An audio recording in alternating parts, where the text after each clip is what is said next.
नमस्कार सभी हिमाचल प्रदेश के लोगों को। मैं रजनीश शर्मा ग्लोबल जर्नलिस्ट प्रणाम करता हूं।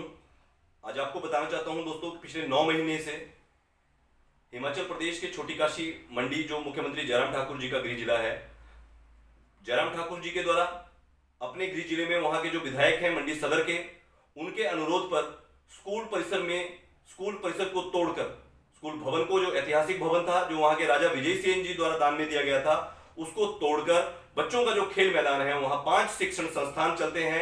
नर्सरी, प्री नर्सरी और primary, girls primary, boys primary, middle boys और सीनियर सेकेंडरी बॉयज का वह स्कूल है। इस स्कूल के अंदर 5 परिसर, इसके साथ का डाइट परिसर वहां पे लगता है। यह मंडी के बीच में स्थित है, इंदिरा मार्केट के बिल्कुल साथ यह स्थित है, लगभग 100 मीटर की दूरी पर।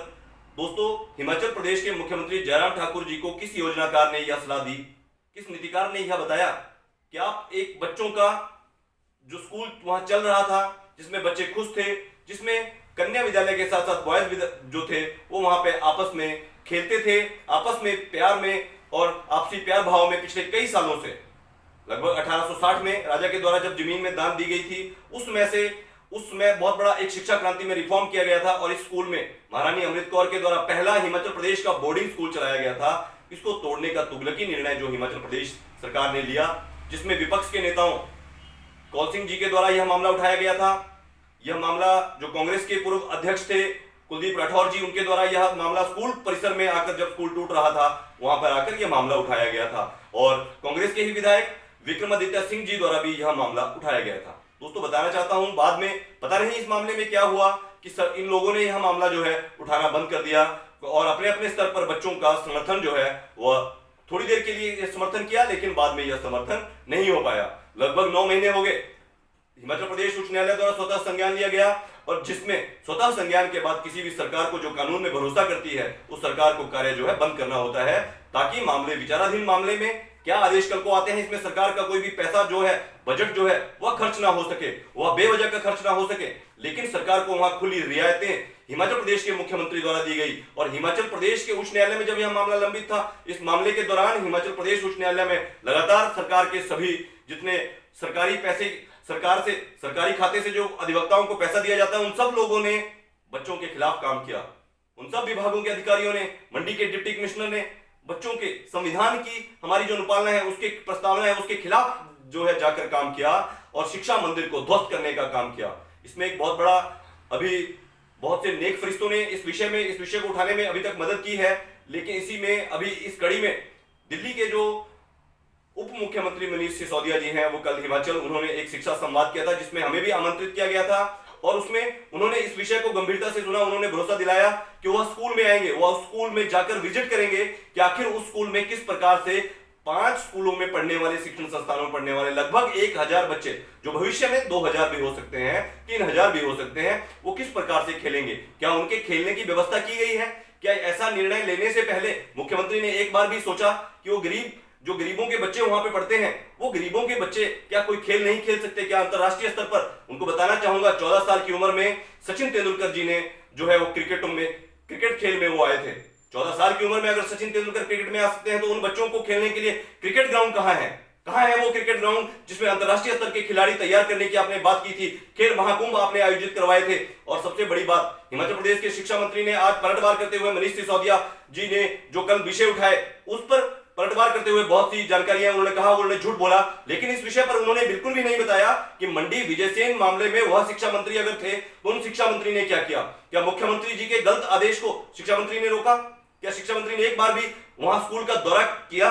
बीजेपी के कार्यक्रमों में रोज दौरा करते हैं, अपने गले में भाजपा के पटके डालकर घूमते हैं, रोज इनके पीछे 50-50 गाड़ियां जो है, इतना खर्चा हो रहा है, हेलीकॉप्टर के अंदर घूम रहे हैं, स्कूल चलाने के लिए इनके पास पैसा नहीं है। कह रहे हैं आमदनी होगी, कह रहे हैं मार्केट बनेगी, मार्केट इंदिरा मार्केट है, 280 से ज्यादा दुकानदार वहां पे है, लेकिन उनको, मंडी के लोगों को भूखा मारने के लिए एक ठेकेदार प्रायोजित तरीके से, ठेकेदार की कंपनी बनाकर, ठेकेदार किसका रिश्तेदार है, ठेकेदार पर आखिर मुख्यमंत्री जी क्यों मेहरबान है, कितने ठेके मंडी के अंदर उनको दिए गए, ये मुख्यमंत्री जी को बताना चाहिए, सोचना चाहिए। आपको बताना चाहूंगा, हम धन्यवाद करते हैं मनीष सिसोदिया जी का कि उन्होंने इस बहाने, जिस मामले को कांग्रेस पार्टी ने भी छोड़ दिया था, जिस मामले में कांग्रेस पार्टी ने भी बच्चों से किनारा, गरीब लोगों के, जो गरीब गरीबों के बच्चे वहां पढ़ते हैं उनसे किनारा कर लिया था मनीष सिसोदिया जी ने, यह कहकर कि स्कूल में आएंगे। यह अपने आप के अंदर एक बहुत बड़ी बात है, क्योंकि बच्चे पहले से मांग कर रहे हैं कि एक कोई कमेटी बनाई जाए।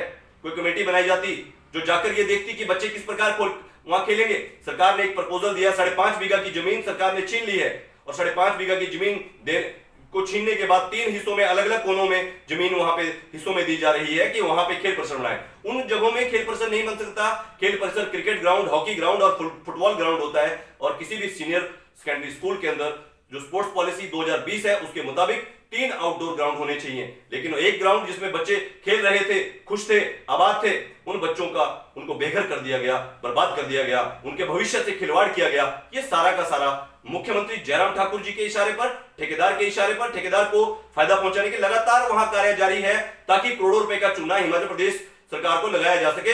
जब मामला न्यायालय में चल रहा है और बच्चे इस मामले में हिमाचल प्रदेश उच्च न्यायालय ने स्वतः संज्ञान लिया है, कई मामले की जो जानकारी है वो हम आपको आने वाले दिनों में देंगे। लेकिन हम हिमाचल प्रदेश सरकार के मुख्यमंत्री और शिक्षा मंत्री जो आज मनीष सिसोदिया जी को ये कह रहे थे कि उन्होंने गलत मामले उठाए, उनको बताना चाहिए कि कन्याओं का प्राथमिक स्कूल जो ऐतिहासिक धरोहर था, हेरिटेज बिल्डिंग था, उसको आखिर चुनी हुई सरकार ने किस प्रकार से तोड़ दिया, किसके आधार पर तोड़ दिया। पिछले मुख्यमंत्री श्री वीरभद्र सिंह जी द्वारा उसका एक अन्य ब्लॉक उसी स्कूल परिसर 4 दीवारी के अंदर, वहां 5 स्कूल चल रहे हैं और आप वहां मल्टी कॉम्प्लेक्स बनाओगे, दुकानें चलाओगे, 1.5 करोड़ की दुकान बेचोगे, लगभग 1 अरब का बिजनेस अगले आने वाले कुछ दिनों के अंदर। क्या चुनावी फंड के लिए, क्या चुनावी पैसे के लिए शिक्षा के मंदिर पर हमला किया गया? क्या मात्र आप लोग बताएं कि जितने भी सरस्वती विद्या मंदिर हिमाचल के अंदर खुले हैं ये भाजपा का संगठन नहीं है? अगर भाजपा भी अपने संगठन के तहत सरस्वती विद्या मंदिर चलाती है तो सरकारी स्कूलों के खिलाफ क्यों सरकारी स्कूल के लिए जमीन उपलब्ध करवाने की उनकी जो जमीन भी थी वह भी छीन ली? उनको अन्य ग्राउंड बनाए जाने चाहिए थे, लेकिन जो ग्राउंड उनके पास था वह छीन लिया गया। कैसे विकास होगा, कैसे विकास होगा बच्चों का? ये सवाल बहुत ही गंभीर सवाल है। इसका जवाब मुख्यमंत्री जी को स्वयं सामने आकर मनीष सिसोदिया जी को देना चाहिए। हम इंतजार करेंगे कि मुख्यमंत्री हिमाचल जयराम ठाकुर जी, आप मनीष सिसोदिया जी को जरूर बताएं कि आपने कन्याओं का वो स्कूल जो 1925 में बोर्डिंग स्कूल हुआ करता था उसको डेवलप करने के बजाय तोड़ना बेहतर समझा। एक सुरक्षित भवन को, जो सुरक्षित भवन था, असुरक्षित भवन को तोड़ा जा सकता है, सुरक्षित भवन को नहीं तोड़ा जा सकता। जिस भवन को बनाने में उसको ठीक करने में, रेनोवेट करने में लगभग 5 लाख रुपए खर्च होना था, उसको आपने तोड़ दिया। मतलब 4 करोड़ रुपया नया खर्च करना पड़ा अब एक स्कूल बनाने में। जो एक छोटी सी गली में, एक छोटी सी गलीनुमा आप उनको वहां पे एक जो है ग्राउंड की आपने प्रपोजल दी है। 5.5 बीघा जो बच्चों की जमीन है बच्चों को वापस दी जाए। अगर यह वापस नहीं दी जाती है तो हिमाचल प्रदेश सरकार से मंडी के जो गरीब लोग हैं, हिमाचल प्रदेश के जो लोग इस मामले को नजर बनाए हुए हैं, सरकारी संपत्ति को, सार्वजनिक उपक्रम को बेचा गया, इस सनसनीखेज मामला है अपने आप के अंदर। इसका जवाब हिमाचल प्रदेश के मुख्यमंत्री जी को, मनीष सिसोदिया जी को देना चाहिए कि आखिर मनीष सिसोदिया जी ने क्या गलत कर दिया। अगर उन्होंने हिमाचल प्रदेश के, उनके जिले के जिस विषय को उनको उठाना चाहिए था उन्होंने नहीं उठाया, मजबूरियां हैं उनकी, ठेकेदार के साथ मिलीभगत है, ये सब मामले पहली बार हिमाचल प्रदेश के माननीय उच्च न्यायालय ने एक मुख्यमंत्री के खिलाफ, सिटिंग मुख्यमंत्री के खिलाफ जो है उसमें स्वतः संज्ञान लिया। उस मामले को भी किस प्रकार से राजनीतिक तरीके से उन्होंने दबाया, यह भी काबिले गौर है, सबको यह मालूम है। जय हिमाचल, जय हिंद।